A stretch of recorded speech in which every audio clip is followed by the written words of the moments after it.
Hello， 大家好，我是Eric，我现在人在卓溪乡哦。那我身后是远方哦，那个叫卓乐部落。那今天呢，要来进行我的登山健行。那这一次要带大家去哪里呢？八通宽越道鹿鸣吊桥段。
那讲到八通关越道哦，大家直觉都会认为是要去走那个瓦拉米步道嘛？为什么呢？因为如果我们走那个台30线一直到底哦，会看到要往玉山国家公园的入口处，那个就是要去走瓦拉米步道的入口处了哈。那至于这一段呢，还要再走一段小小的公路下来啊。那似乎它好像就是被这一条台30线给隔断了，于是呢就成了一个独立的步道了。它也是八通关越道很重要的一条步道了，在网络上介绍人也比较不多哈，然后很多人也会忽略掉这一段。那为什么我还要来走呢？因为我有一个计划哈，想要再去走一趟瓦拉米步道。那如果我缺少了这一段的介绍，好像就没有那么的完整了。那既然我都有计划要来走这个八通关越道呢，所以呢，我觉得有必要先跟各位介绍一下什么是八通关越道。那最近我有买了一本书，那本书叫做《82千亿4 5米》哦，是由林义宏博士所写的一本书哈。那我今天所讲述的内容，大部分都是根据这本书而来的哦。那八通关越道就是1921年所新建的一条警备道哦。那新建这条步道的主要原因也是要来整治我们的布农族人啦。那为什么会有这样的一个举措哈？它的起因是来自于1915年发生了一连串的布农族抗日事件。那个事件就被称为大分事件了。那这事件呢，导致了日本当局觉得说啊，如果没有去进行管理这个布农族人也许会产生更严重的后果。于是呢，就斥资就开始新建这条警备道。那我今天要去走这条鹿鸣段呢，应该来讲算是要通往八通关越道的入口处了。你也可以把它理解为出口处了。那其实真正的八通关越道的起点是在我们的玉里，那个地点是在中山路2段跟民族路交叉口。那在稍早的时候，我有拍了一段玉里分局。玉里国中，那前面这条路是中山路，再往前走是民族路，这里呢就是民族路与中山路的交叉口哦。然后它的起点处呢，推敲就是在这个位置啦。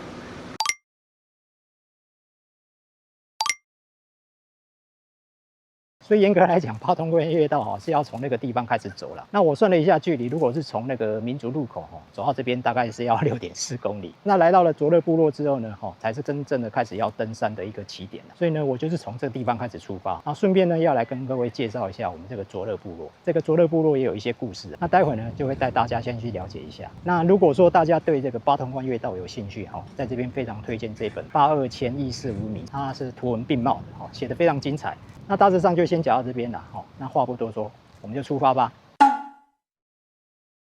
那我为什么会选择这边做开场呢？因为要来跟各位介绍这个遗址这个叫做清水桥遗址。这个清水桥呢就是昔日的清水吊桥啦然后这个田那边呢还有一个是那个钢索柱啦。这座桥的上方呢还有很明显的清水桥3个字哦。那这个清水桥是战后才新建的第2代桥也就是说在日治时代的时候就已经有一座第1代桥了。那时候的目的呢，主要是为了要运送清水地区那边的樟脑。那在《东台湾展望》里头，毛利之君那本书里面有第1代桥的照片。我的猜想是应该当初的第1代桥不敷使用于是呢在战后才去新建的这座桥。这边是通往清水很重要的一个桥梁那为什么只剩下这个桥门柱呢？原因是在民国68年的时候，有一场台风就将那个清水桥给冲毁了嘛。那后来我们又新建了卓护大桥，所以这个清水桥也已经可以不用再使用了于是呢就留着这个桥门柱一直到现在那这个清水也算是旧称啦现在叫做卓清，有一个卓清国小。那卓清国小旁边有一个卓清派出所，那个卓清派出所很早以前就有了啦。哦，以前叫做卓清住宅所，曾经在1914年的时候也发生过脑丁的事件了哈。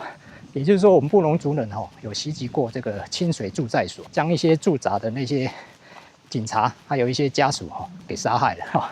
然后这个事件也导致了后来那个日本人就开始警觉要去整治我们的布农族人的一个一个开端。前面就是台30线的我们要在这边左转。那这条台30线就是昔日的八通关越道了不过呢，现在已经变成公路了那持续往上走的话，就是卓乐部落咯。这里有一个景点导览解说牌有介绍这个清水吊桥的遗址好，从刚刚路口过来到这边大概是600多公尺啊。卓乐部落这边有一个路口意象上面是写卓鹿部落，卓鹿才是它原来的名称它的名称叫做大咕噜。那我们继续往上走我们先去卓乐派出所，卓乐部落右转。好，那这个右侧呢有一个纪念碑，不过呢还有另外一个纪念碑带大家去看，很特别。这个是卓乐派出所那卓乐派出所呢，在1930年代就已经有了那时候叫做卓鹿住宅所。毛利之君有一张旧照片。那在派出所前方呢有塑像，做的还蛮好看的这边有解说祈祷小米丰收。就过去我有在卓溪国小担任一阵子的美术老师这个巴西布布我可能念的不是很标准指的是他们的一种群体和声的唱法了对，他们布农族特别的是有8部合音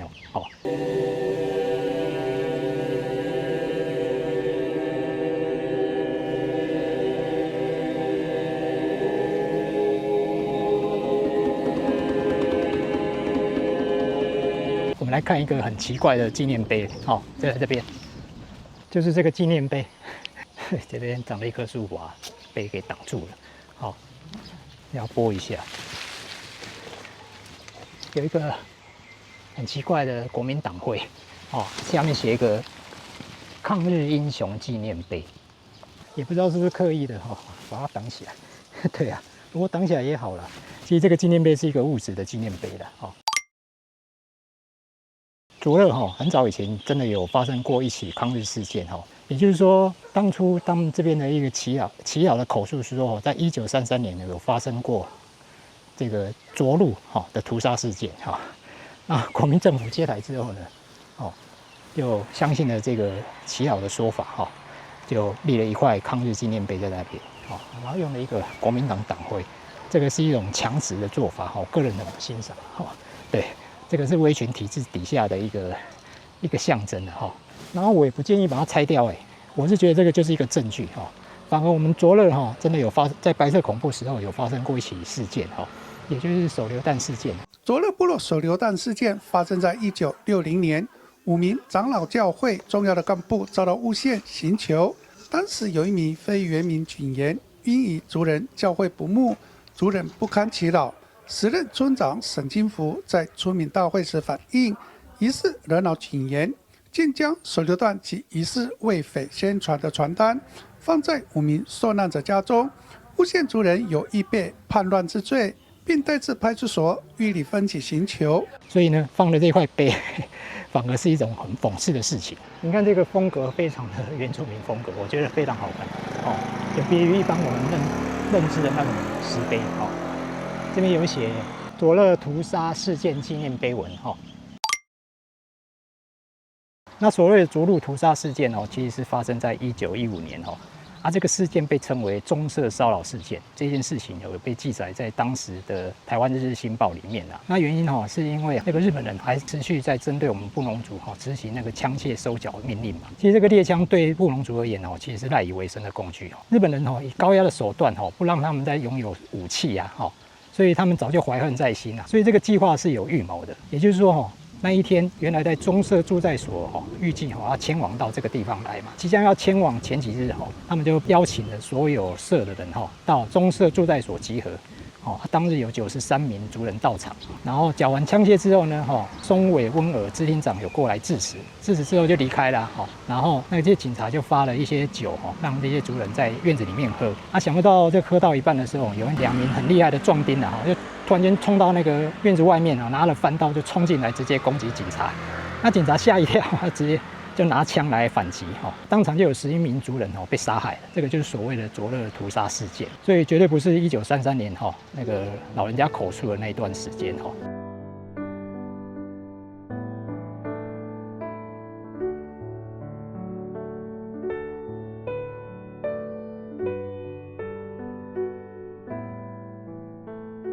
哇，这棵樟树好巨大应该是相当有年纪了那我们要往这边走，可以到卓勒国小。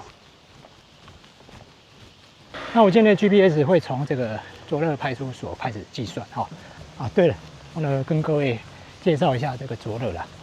这个卓勒现在看起来好大的一个部落其实是后来日本人在1934年实行那个集团移住嘛，就在山上将那些族人强制叫他们迁到这边来。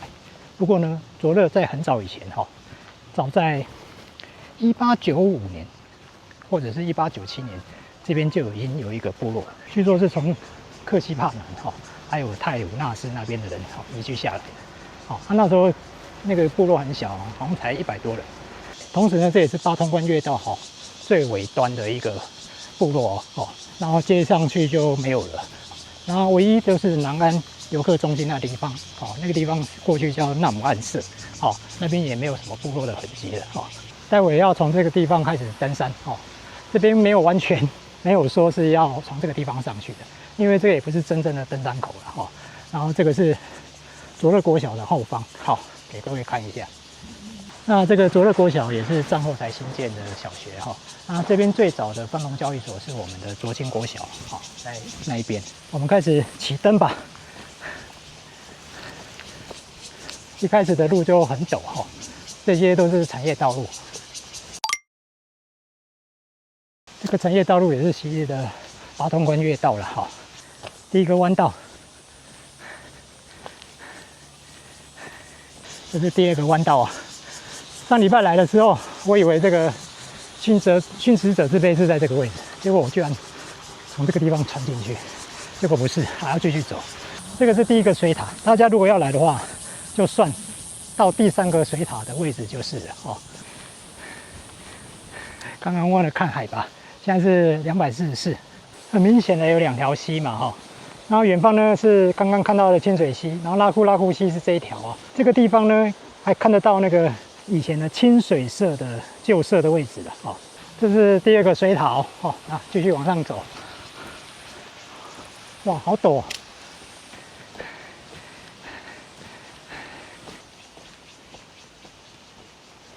殉职者之碑，看到没？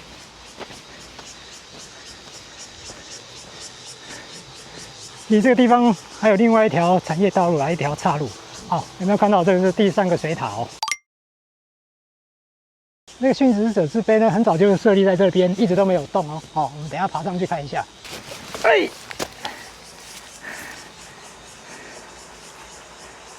殉职者之碑，这个背面有刻字上面有写个殉职者嘛这个是梅泽真也就是颈部啦然后下面有片假名爱勇请容许我坐下来跟各位介绍了刚刚看到那个颈部梅泽座呢也是殉职者之一那梅泽座呢这个字要念作梅泽旧。梅泽座就是当初我们的3大越岭道的很重要的土木工程总监你可以把他视为是队长了他是一个非常专业的人他也懂爆破也懂那个铁道架设，所以呢那个要开发这个警备道非他莫属。那为什么他会是这个殉职者之一呢？在1920年我们的八通关越道都还没有完成他就罹患了那个叫西班牙流感，然后紧急送医之后呢也就是花莲港医院然后就不幸离世，所以呢这就成了我们的殉职者之一了那这块碑呢，原来在战后一度就荒废在这里被那个这边的杂草什么都盖住，一直到大概应该是在5、6年前吧，或者是3、4年前哈，我们的一些文史探勘者就来这边踏查哈，再把这块碑哈整理一下哈，于是就重现天日。其实这块碑哈最早就被记录在这个毛利之郡东台湾展望里头哈，那不仅有说明哈，也有照片哦。好，在毛利之郡那本书里头写说哈，从着陆驻在所，也就是刚刚看到那个着乐派出所来到这边是770公尺。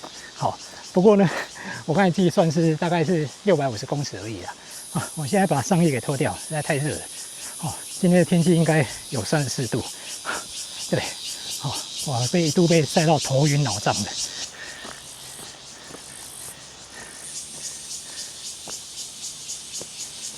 海拔已经来到了290了，有一条岔路了。刚刚看了一下登山地图，好像还要继续走哎，好像不是这一段，越来越高了。哇，好漂亮啊！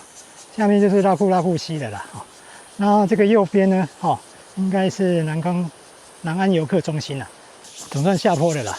我刚才看的地图是说这条路啊，差不多要走到将近到底了，那边要左转才是登山路口哦。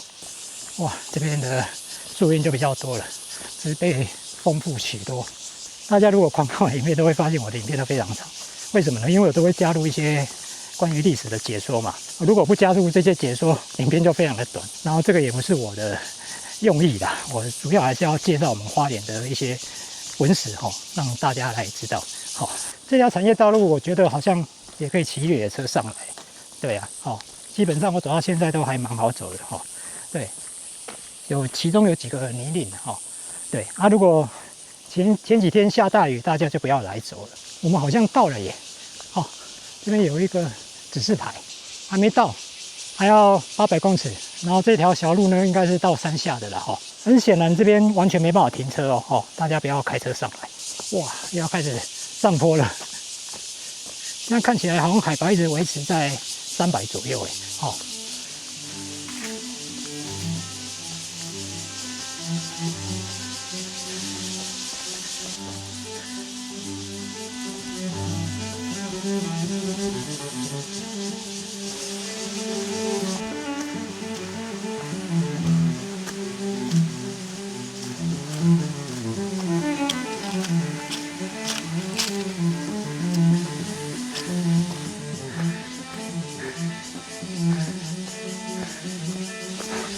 这么热的天气大家如果要来走对不要硬走了因为都有中暑的风险好，转个弯就要持续上坡了，哇天啊！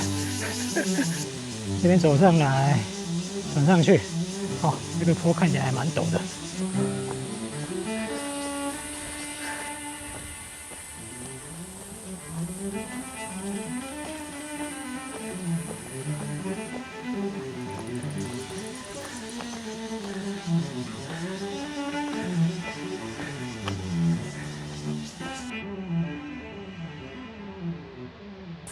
日本人在新建这个八通关越道那这是取差不多将近等高线的位置新建的那为什么呢？因为他们要推那个炮嘛要走这个步道，所以如果像刚刚那种上上下下的陡坡那个推那个炮是相当的困难。那这个八通关越道其实有分成2段一条叫做古道清代的古道是吴光亮开凿的，那是在1875年。然后这2条步道呢，完全是不同路线的然后清代的古道已经列为1级古迹了，这个1级古迹是唯一隐没在荒烟蔓草之中的古迹。其实这个清代的古道还是有人会去走啦，那个都是属于那种探险家等级的。那早期是由我们那个杨兰俊老师他有走过也有进行实际的勘察过这个杨俊南老师真的很厉害，登山专家。好，从卓乐派出所来到这个位置是2公里，差不多快到了。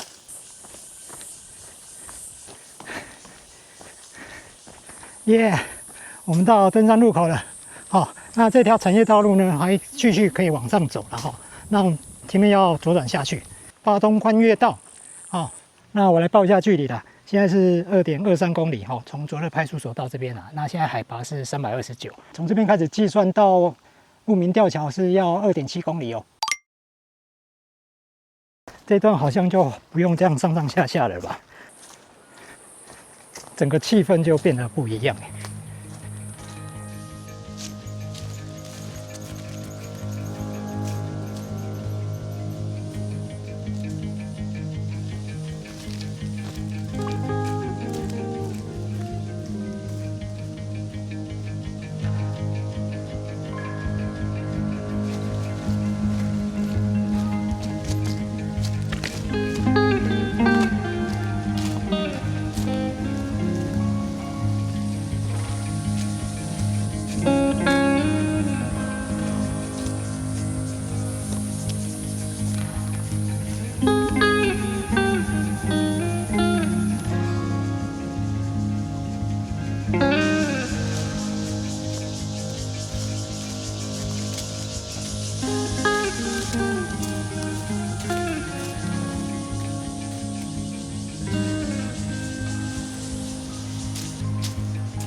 我们抵达了绳索桥了，哇，好酷哦！其实如果不走绳索桥，你走下面那个溪谷也是可以走过去的哦。对呀，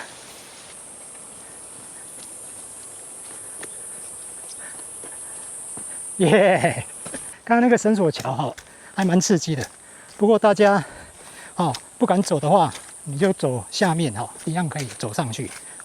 右侧这个岩壁呢，超级像瓦拉米步道的这样一路下来这个海拔都维持在310左右，几乎都是接近于等高的状况对，那一度是有到340，那在哪里呢？是在刚刚那个产业道路上面就是这一段已经崩塌了不过他们有来维修了已经弄了一条路可以走了，基本上走到这边就差不多是没有问题的我们现在的位置是在拉库拉溪东岸的位置的那终点呢要走过那个鹿鸣吊桥到西岸那边因为后面这个路况好像就比较不是那么的好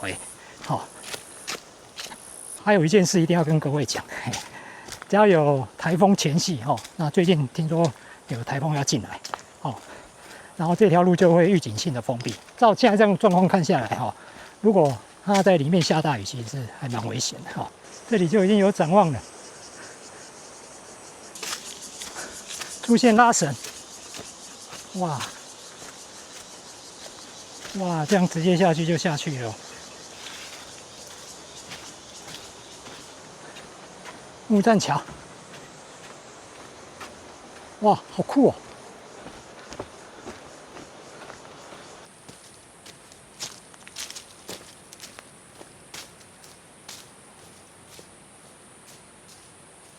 剩1.5K，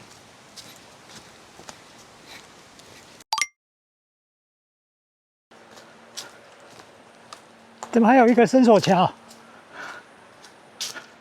哇！每次限3人通行，这个比较长哦。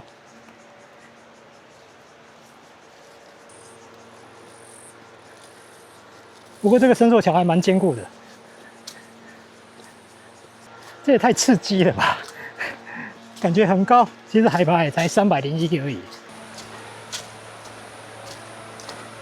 继续沿着岩壁走。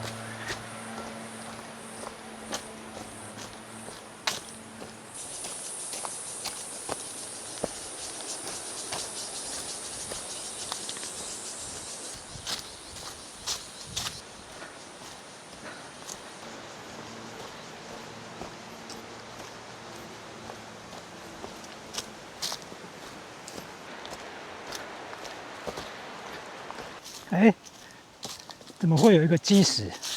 看一下，宝，猜测应该是保安林基石。哇，这个岩石看起来好壮阔，不免让我想到沙卡浪步道。沙卡浪步道呢，是我走过最漂亮的一条步道。前面那个木栈桥已经有点倾斜了，哦，它没有修了，哦，对，还蛮危险的，哦，还好旁边这条路还是可以走，哦，我们剩1公里就到了，又有一个木栈桥，这个木栈桥看起来比较完整一点，不过好像也是有毁坏了，被落石给砸坏了。但前面的那个山壁呢，哦，还蛮美的耶。大家如果要去走瓦拉米步道哈，也就是说从那个入口处到山屋嘛，瓦拉米山屋哈，要花大概我上次走是花的往返哈，单攻是7个小时，嘿嘿，对，而且我这个路程呢是有在赶的，哇，前面这段路也是落石非常的多哎，哇，看这些石块被切得好整齐，会不会是刻意的啊？哇！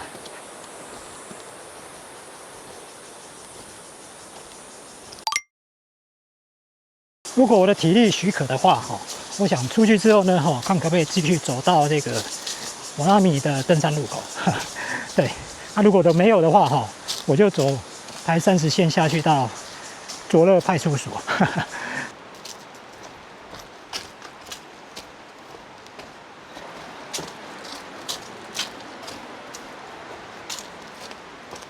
因为上礼拜我有去拍那个殉职者之碑那个短片嘛，那于是呢，就有网友跟我留言说要小心黑熊，嘿嘿，没错，哦，这里也是我们台湾黑熊哈出没的区域哈，对，那遇到台湾黑熊怎么办呢？哦，我也不知道，因为我没有遇过，不过我还蛮期待能遇上的啦，对啊，听说是你看到它的话，就站住不要动，然后缓缓的离开，这样就可以了。好，一般来讲，野生动物都不会主动攻击你的，哈，包括山猪也是。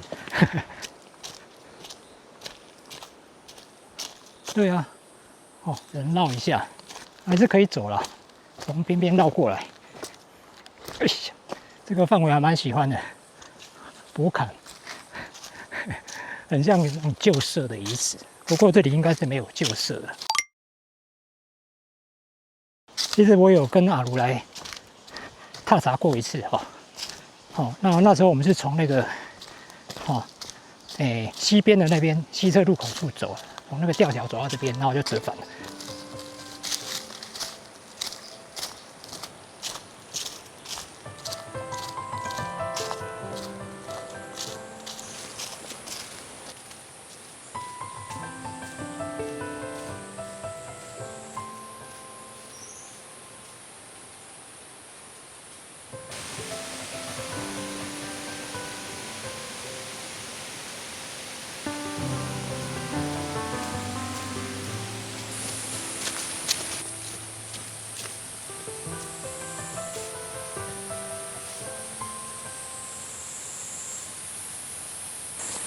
耶，我们到了鹿鸣吊桥。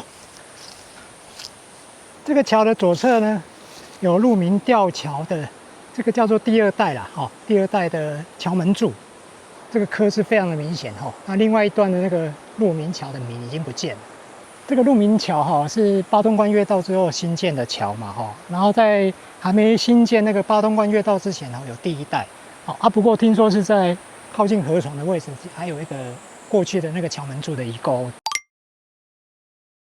然后这边有一个房子，哦，这个就是昔日鹿鸣住宅所的原址处了哈。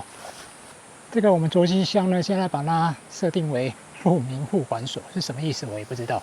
哦，这边还有一个比较宽广的一个平台，这跟我们瓦拉米步道上面的那些住宅所差不多了哦，都会有一个平台整理过的。东台湾展望里头也有一张那个鹿鸣住宅所的遗址，吓一跳，不知道什么东西在叫，吓一跳哦。那那张照片应该是在1930年代的时候的照片哦。我实在没办法分辨，会不会是山枪啊？好，那我们来走这个鹿鸣吊桥了哦。这个鹿鸣吊桥哈，这个是钢制的哈，是在1980年新建的哦。其实还没有完全到终点啊，终点是要到那个台30线那个地方才叫做终点哦。哇，这个钢制铁桥就超级稳了，哦，可能下礼拜就有台风咯，所以这个溪水哈会比现在多好几倍出来。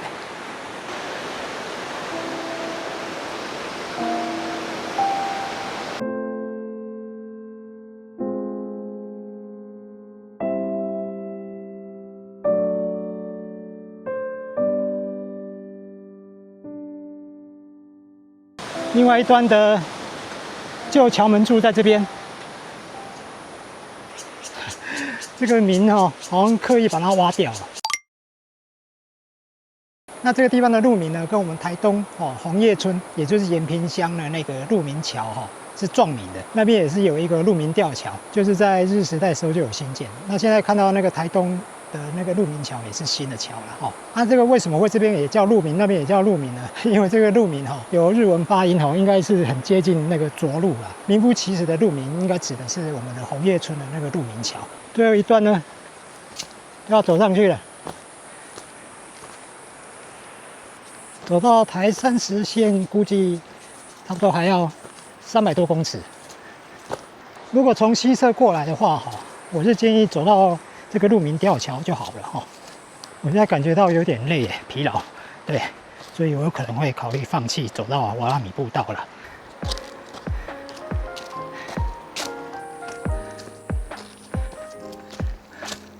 好，最后一段爬上去就到了。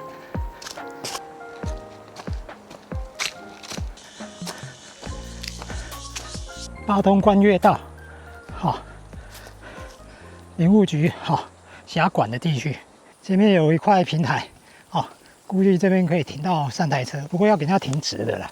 再一直走，不知道是几公里吧，可能还要再走的2点多到3公里就可以到瓦拉米的登山入口处了。那我真的要放弃了。我现在从走这个台30线，直接到卓乐国小那里，来给各位报一下我的距离。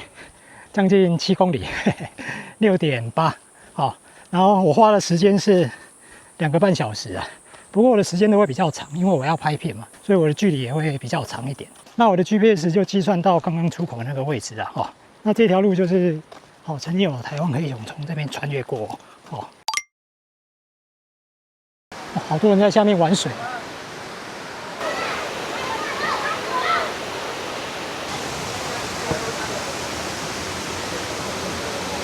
南安瀑布，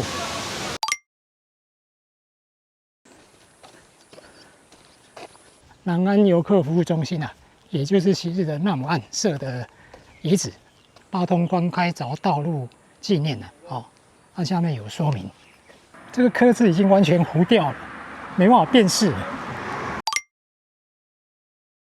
那这块八通关开凿纪念碑呢？原来不是在这里那最早的位置是在我们的西边街嘛，也就是玉里神社的下方。然后后来那个玉里神社被拆嘛，那这块碑就被废置。后来呢，再把它移到这边作为展示那这个已经成为古迹了那影片就到这边结束喽，很谢谢大家收看，祝大家运动愉快，天天平安健康快乐。我是 Eric， 我们下一个影片见，拜拜。你那台是什么型号的？Mini 2代。Mini Pro 吧？Mini Two 哇，那个没有避障。对啊。拜拜。徒步吗？对，我从那个瓦拉米下来，终于到了卓乐国小，我的起点。这样算起来，我整个徒步行程应该有14公里